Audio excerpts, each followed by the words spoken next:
Welcome to the Reality Revolution. I'm your host, Brian Scott. Today, we're returning to Quo, and in particular, I wanted to know what Quo had to say about money. Obviously, money is intricately involved with our spirituality, living on earth. In this third density experience, we really have no choice, if we want to survive, than to deal with issues of money.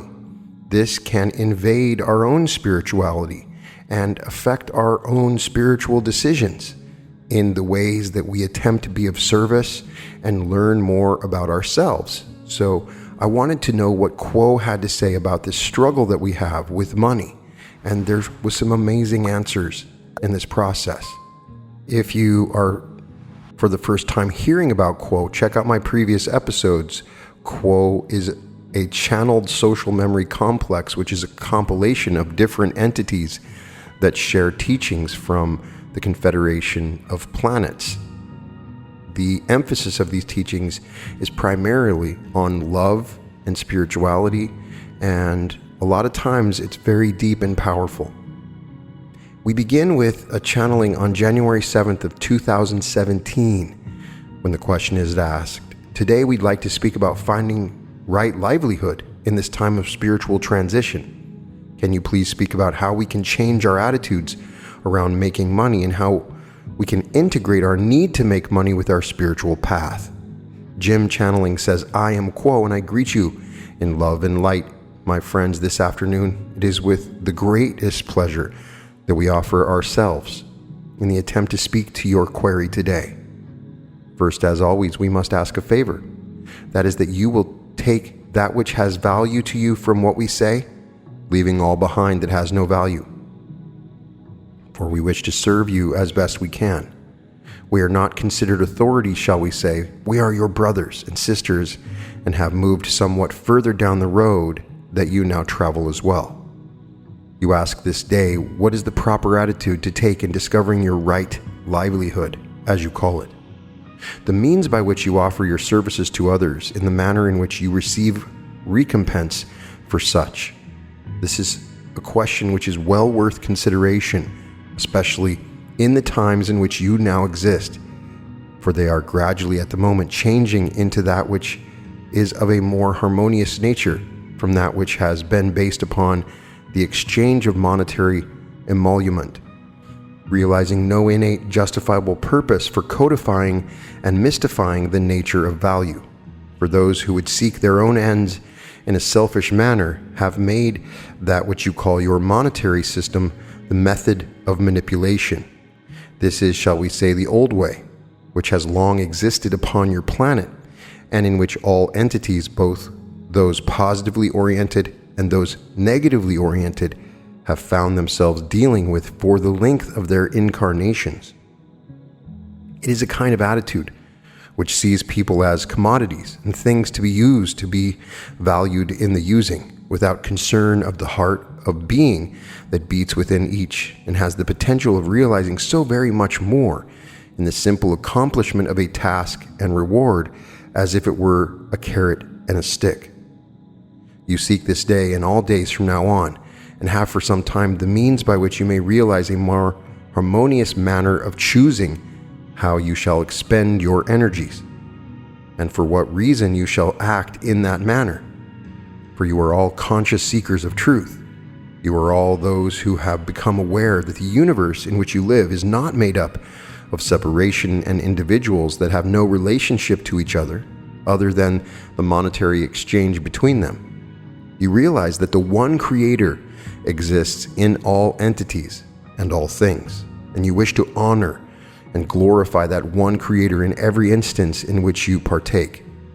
Thus is the rightness of your livelihood defined, that which honors the creator of all and seeks the creator of all and reflects the creator of all. Thus, my friends, as you ponder with your heart, with your mind, with your emotions, and with what you may call your intuition, how to proceed upon this new path of right livelihood, we would suggest that you utilize all of these assets that are yours in order to give yourself a rounded picture shall we say, of possibilities. As you move upon this path of self-realization, you discover that there are indeed no mistakes. In fact, there have been no mistakes, though there seem to have been many. In the old ways of doing things, for example, and yet each step that mankind and humankind has taken, whether it be a step forward, a step backward, a step or two to the side, all of these have been necessary to bring you to where you are now. And where you are now is at a point of decision making. So as you evaluate possibilities, go within to meditate, to open yourself to a greater realization of what is possible for you in your own life pattern. Go into meditation without preconceived ideas that this is what you need. Realize that if you're moving in unity with the one Creator, the Creator knows well what you need and will provide it. Rather, go into the meditative state in an open fashion, opening your being completely to possibility. Realize that you entered this incarnation with many choices of lessons wished to be learned, opportunities to be experienced, services to give, joy to be shared, love to be given freely to all. When you open yourself to possibilities, you are opening yourself first to these pre-incarnative choices that you have fashioned a potential incarnation out of. It does not mean that these will happen without your choice. It means that you shall have the opportunity to choose. Thus, what you determined before the incarnation meets your free will in the incarnation. If you can tune yourself to receive that from yourself, from your subconscious mind, that has been placed there before the incarnation, you shall be able to make a choice that is in harmony not only with your own choices, but with the choices of the one Creator that have been placed in all those entities about you as well. As you are able to open yourself in this fashion, then receive whatever guidance is available. Come out of your meditation and keeping that open sense of your being in the forefront of your perceptions, move through your daily round of activities, looking always for opportunities to express the love of the Creator to those about you, looking always for ways to serve those who you find in your path of experience for the day. Look for those synchronicities and coincidences, those subjectively interesting happenstances that find their way to you somehow you do not know. And yet when they find their way to you, you recognize the rightness of their appearance.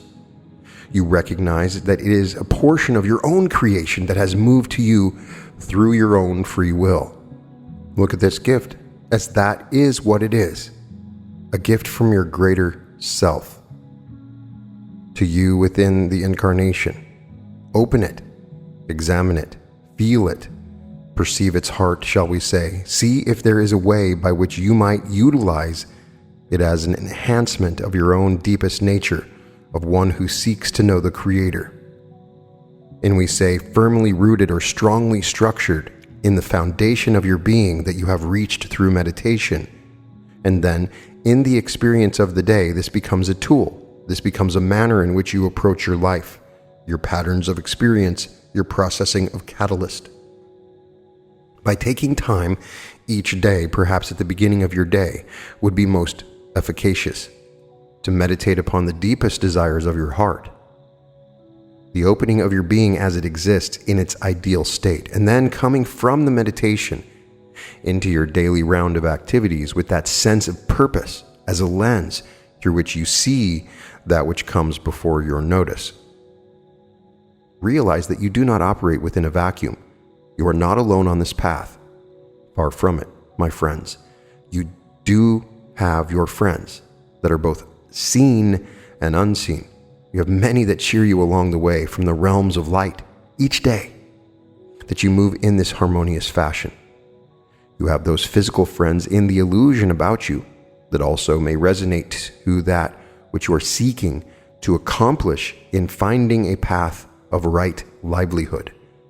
When they are informed of your operation to purge yourself of the old ways and to allow the new to grow within you as a seed within the ground, there are often opportunities that are, shall we say, expressed from these entities, as well that may be synchronistic in your own seeking.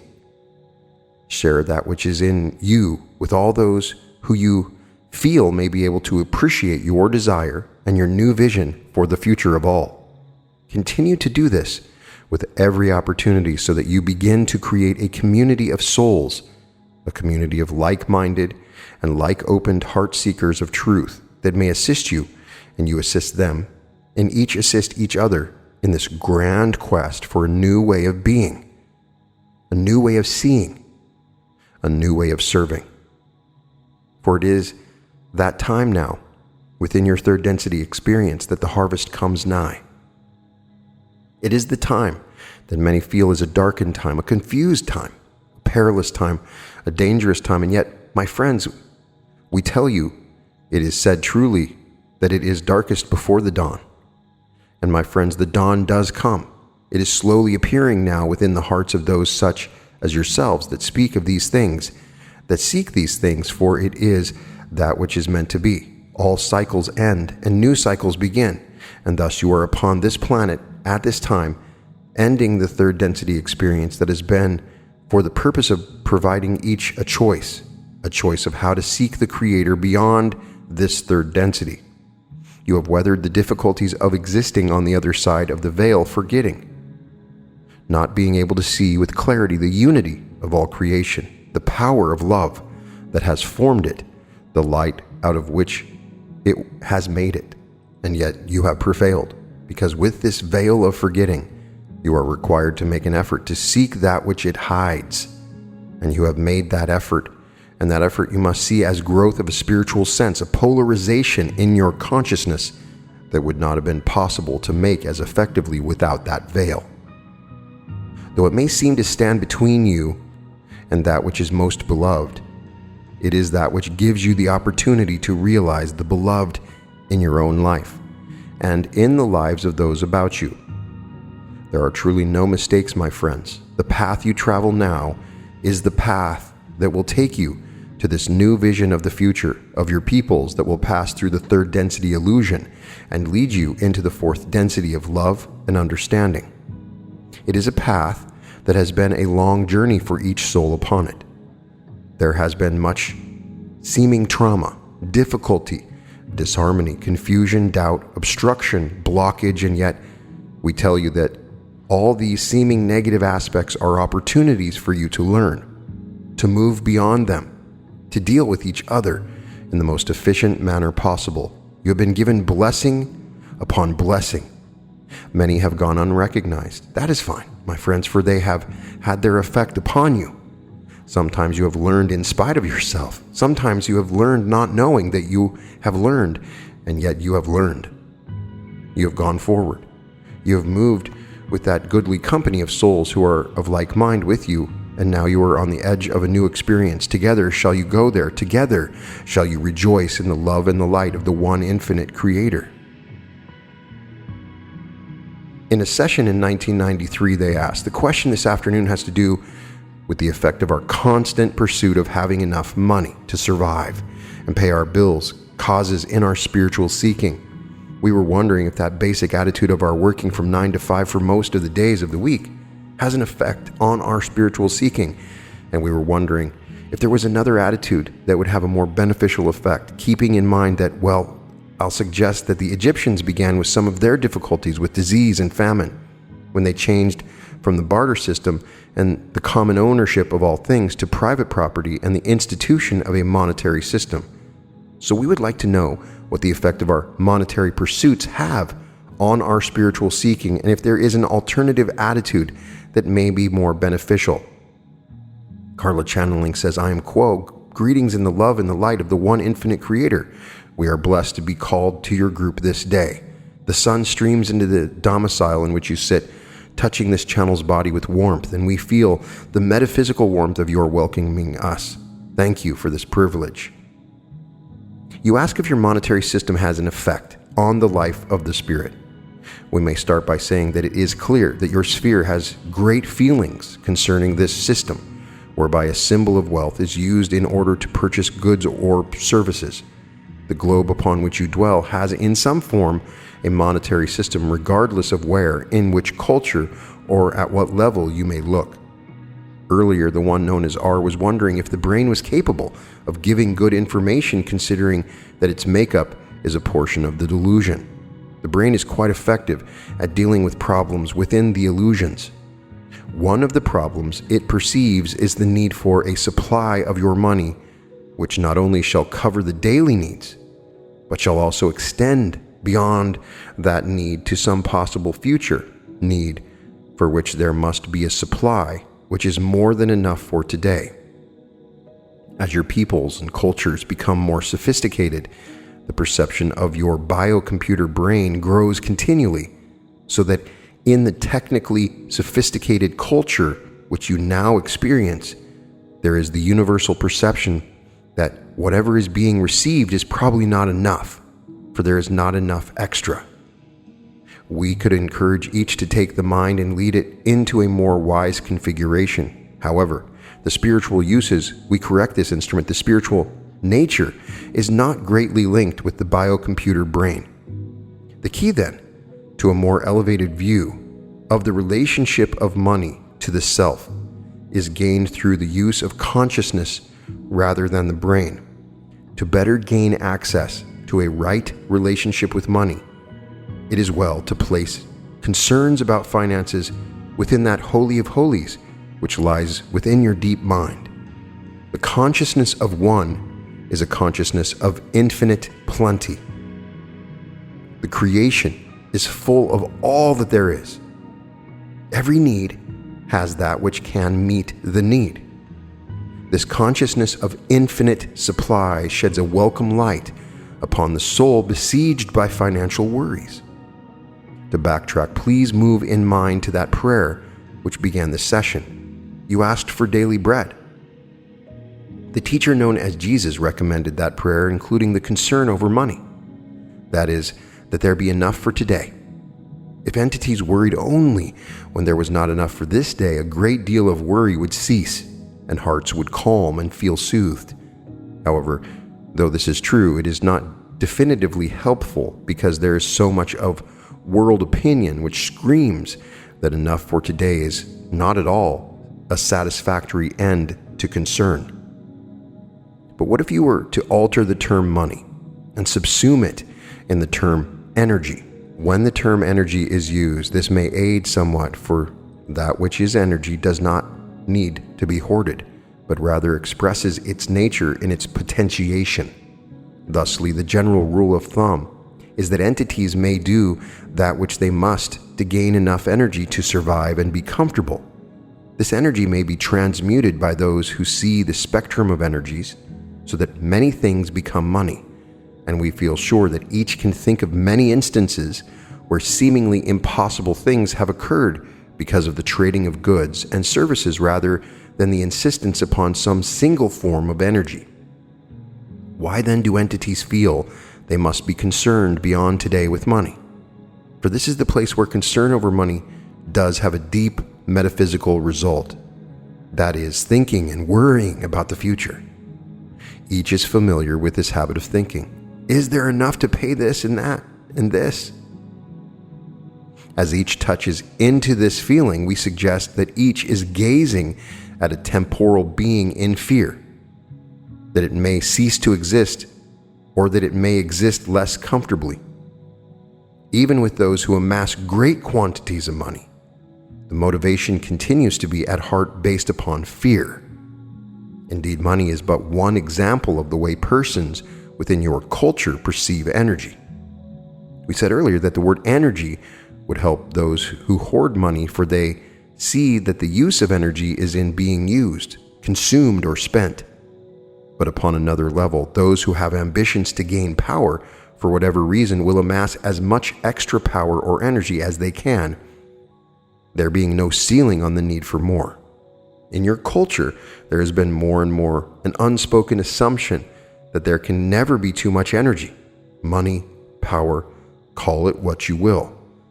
That there is literally no end to ambition or greed, all in the name of being more secure.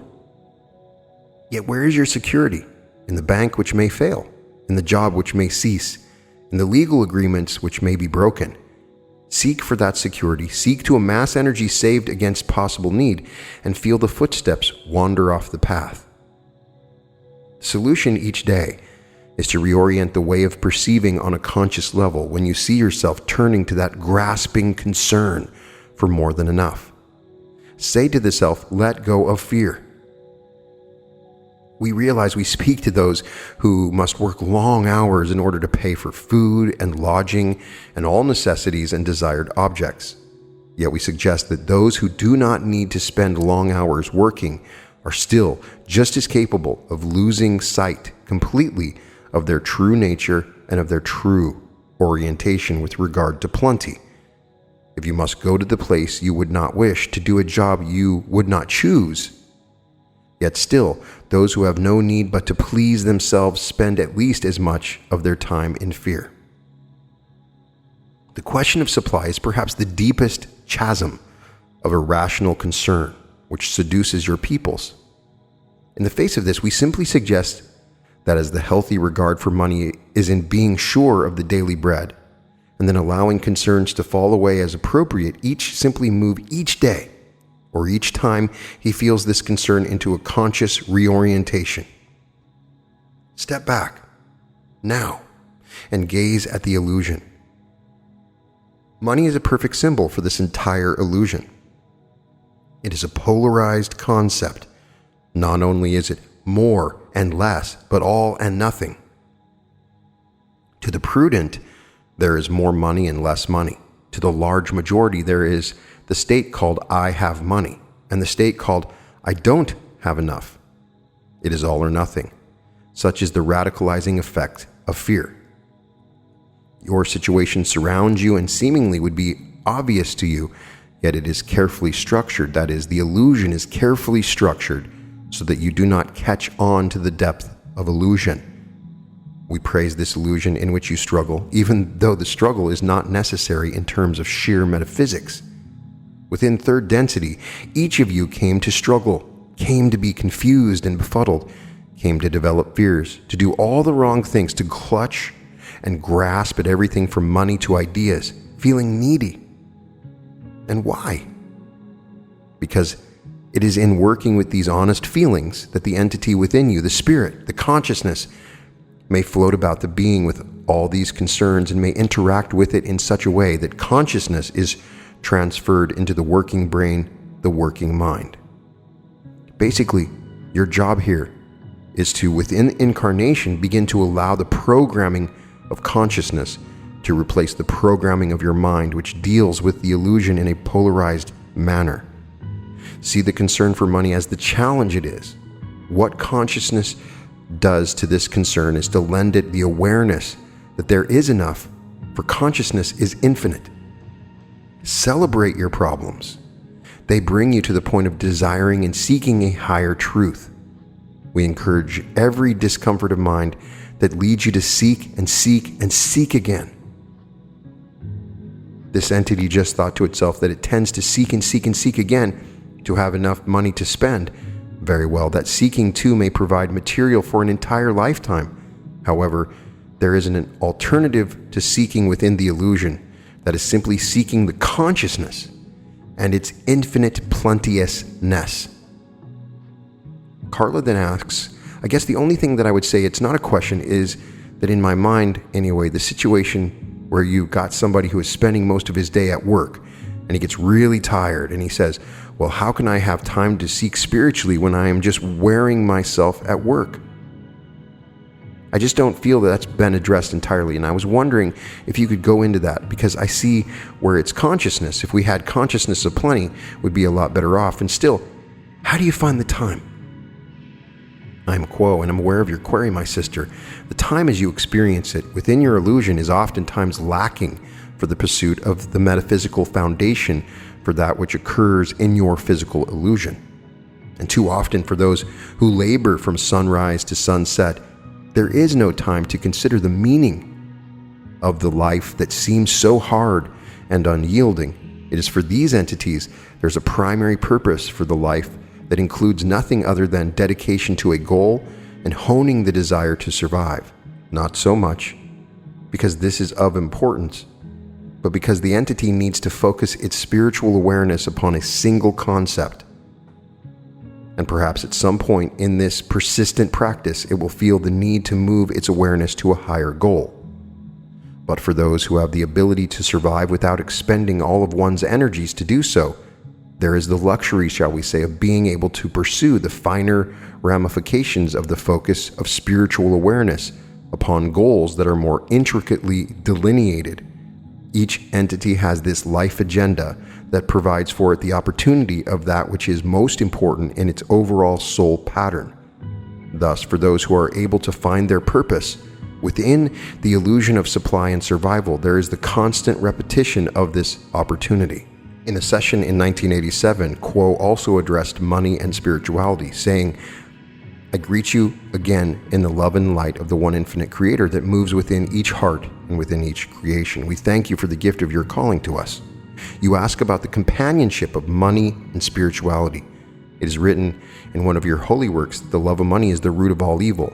We would like to point out that it is the love of money, as it is any idolatry, which is at the root of separation, whether it be the separation of true worship from the great divine mystery because of pieces of wood and stone, or the separation of one's focus from that same mystery because of the love of counting.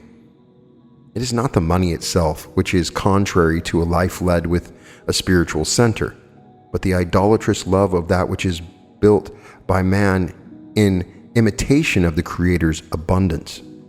The love of power is understandable within your illusion, for quite purposely did you design your physical vehicles to be nearly powerless in any natural sense, shall we say, against the greatly powerful forces of your illusion's environment.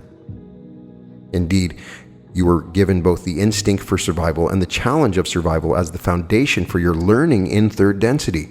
The love of money is a subtype of the idolatry of power, for among other things, the having of this artificial substance, which mimics true prosperity, causes one to be able to manipulate the environment about one in a simple arithmetical formula: more money equals more power. You will note that those who have experienced the having of large amounts of your money often have virtually no consciousness of idolatry towards that substance, but instead, having become fully aware of the ramifications of the having of artificial abundance, seeking instead for a truer reality, a clear picture of the nature of the self.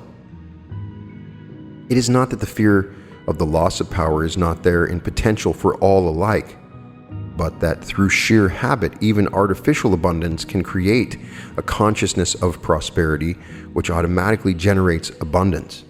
However, because this removes a large portion of catalyst from the illusion, most souls which choose to incarnate upon the earth plane elect to manifest in situations in which a consciousness of true abundance is absent, and concern for survival creates a consciousness of lack.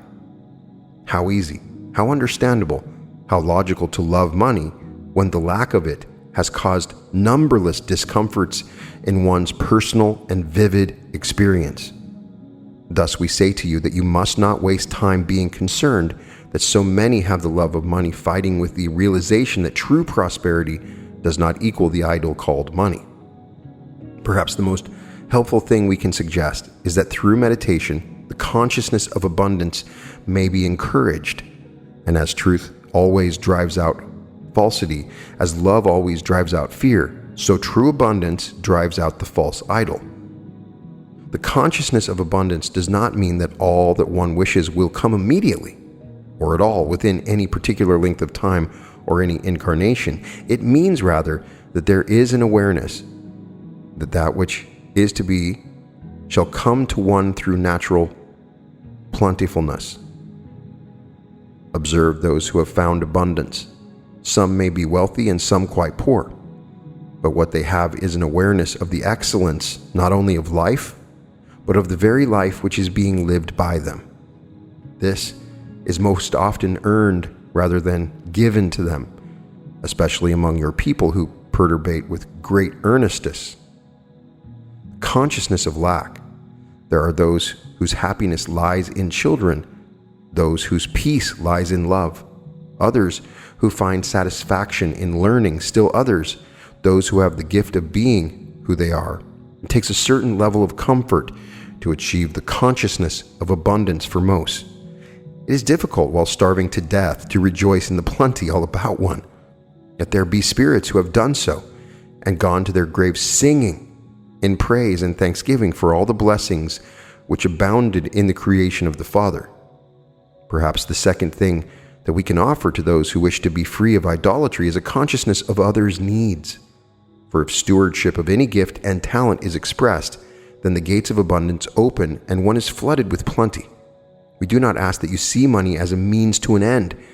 We do not ask that you stop thinking about money. We do not ask any system of intellectual training whatsoever. We ask only that it be recognized that worship of that which is known as idolatry and is not satisfactory way in which to polarize one's path or to accelerate the pace of one's journey upon it. Seek first the consciousness of love through meditation and analysis of action and thought, and that which is needed shall be given unto you according to the circumstances needed by you, in your own opinion, before this incarnational experience. All shall be given to you, for you see, no matter what the illusion of manipulation and manifestation may be, all this can be given unto you. All is indeed free, and that which is not will not be. Each has designed for himself a special incarnation offering powerful experiences of lack and plenty, pain and peace. If you have little money, think not that you do not deserve more. If you have much money, think not that you deserve less. But whatever your environment, fill it with your love of the Creator and allow that love to reach to the infinity of the Creator's laughing face, that His light may shine infinitely through you, that you may become plenty to others. Money is relevant in your illusion. Enjoy it if you have it. Seek it if you must. Disregard it if you can. But manifest plenty in the consciousness of love. My friends, we are most pleased to speak with you and thank you for this great privilege, asking only that you take our voice lightly as brothers and sisters and not as authorities. And in a session in 2009, they asked Quo, "This is T, and I'm trying to write about one of the biggest catalysts here in third density, which is money. I would like whatever advice you have to say about this catalyst, which would be good or bad in a positive service to others way. We are aware of your query, my sister, and we are glad to speak to you concerning that which is called money. The virtue of money, or as this instrument would call it, more generally supply, is that it creates a way to fill the needs of the self and those who are dependent upon that self. Without money, the body has no way to be sheltered. There is no way to clothe a person without money. Money is a great blessing. There were times upon your planet when the barter system, as this instrument would call it, by and large replaced the need for coinage. In this system, there was the give and take between peoples that respected all of the value of all the various kinds of labor for which entities have gifts. There was an equal appreciation of hard work, such as labor in the land, artistry of various kinds, craftsmanship of various kinds, and the services which entities could offer each other. In this environment, supply was easier to see as that which flowed between entities as a kind of nutrient. Perhaps it is well to think of wealth or money or supply as a nutrient, a way of feeding the self the things that it needs. Money or supply in and of itself is innocent. It is rightly said in your holy works that the love of money is the root of all evil. When entities see money as a kind of energy that flows through their lives and extends out into others' lives, then we feel that money is given its appropriate value. It is a blessing to be able to pay the bills, as this instrument would say, to feed the belly, to clothe and shelter the body, to gain those things of which one finds need. When that which may be called greed and acquisitiveness enters the thoughts concerning money, so that money is amassed and put aside for its own sake, it begins to be toxic. The values of such an entity no longer visualize money as a nutrient that flows ceaselessly through the culture, enriching it as it goes. Rather, it holds and amasses it and stops the flow of it. There is a forgetfulness involved in such greed, and that forgetfulness is the forgetting of the needs of other selves. Interestingly enough, it is to the one who is most generous with that nutrient of money and who makes sure that which is received is passed on to whom abundance comes most easily. It is not to the one who holds, but to the one who opens the hand, that more and more shall be given. They then ask, I want some clarification on amassing wealth. Most people tend to amass it and save it in another place, whether in business or corporation, stocks or bonds, governments or municipals, or other things that go to keep the system going. Is that the same thing you're talking about? Most people that amass wealth tend to put it to work somewhere. We are those of Quo and are aware of your query, my sister. When one examines the thoughts behind conserving wealth, one shall see either a prudent plan for assuring the security of the family and so forth, or one shall see an unreasoning greed, a desire for money for its own sake. When there is a reasonable and just plan at work in the conserving of the work of your hands and labors that are translated into salary and money and supply, there is no greed involved, but only prudence. We think, for instance, of the story from your holy work of the rich man who was owed money by another. This man begged the rich man, saying he had no way to pay him, and could he please forgive him the debt? The rich man relented and forgave him the debt. Then that man turned around and demanded money that was owed by another. And that man said, Oh, but please forgive me, for I have not the money to pay you. But that man did not forgive the third man and demanded his money, and when he could not pay, he threw that man into prison. The rich man, when faced with need, was generous. He was not greedy, and he was not at fault, for he did not love money for its own sake, but only appreciated what it could do. On the other hand, the second man, who, having been forgiven, could not forgive another, was an entity who loved money in a greedy way. There's so many other lessons that we get from money, but in my own personal experience, it was perhaps the greatest catalyst. I struggled to pay a massive, enormous amount of debt, and I had no choice but to come to grips with the power of my own consciousness in order to find this supply. It's also something that's not mentioned by Quo, but if you are polarizing as service to others, wanting to help other people out, making that your purpose and goal of your life, you can help and be of service to more people with money. You can volunteer at a kitchen and you can help a little bit, or you can donate to that kitchen and help a lot. Money is a virtuous thing if used properly. And I've had several interviews that have made this point. This point was powerfully made in my interview with Anita Morjani. Really blessed religious people that have forgotten about themselves, like Gandhi, end up dying broke. And the unfortunate thing is when those souls out there have these opportunities, they are not able to utilize money in the proper way because they haven't sought it. It's part of the nature of this state of consciousness that you're not as concerned about money. And what I'm saying is I'm putting a call out there as we create the new earth.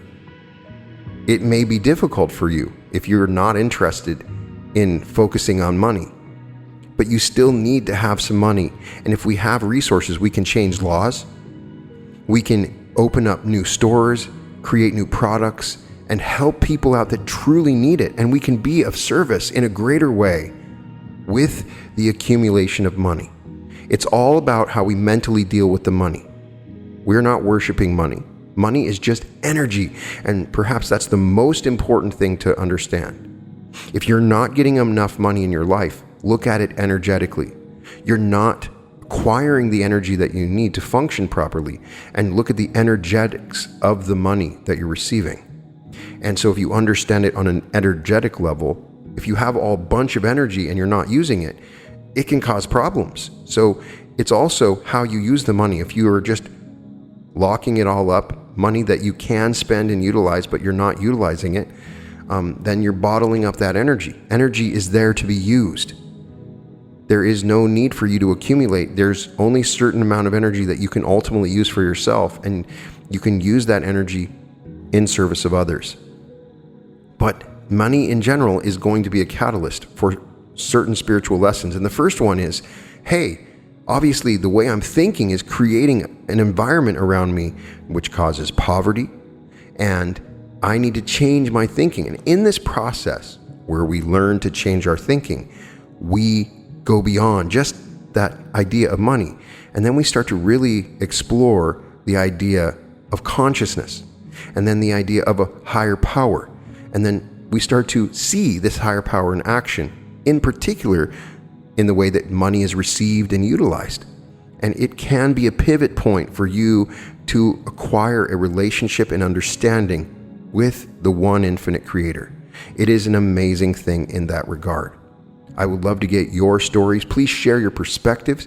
If you have struggled with money, if money has been spiritual for you, if you still struggle and you think that money is evil, all of those beliefs can work against you. You deserve to survive. It's okay to acquire this money, but acquire it with love. That's the goal that Quo says that you should have. Acquire the money with love. Don't regret the money that you have, but use it in service and understand that it's an energy. So I'd love to get your perspectives on it. You can find all episodes of The Reality Revolution at therealityrevolution.com. Check out the Quo playlist for all the Quo channelings, and the Law of One playlist, which goes further than Quo, going to the background of the raw material and the Law of One. There's so much information on this. We have so much more coming. Thank you so much for sharing this with me today. I wish I could tell you how truly grateful I am for just the opportunity to speak with you. And I just want to thank you so much for this opportunity. In any case, you can find all episodes of The Reality Revolution at therealityrevolution.com. And welcome to The Reality Revolution.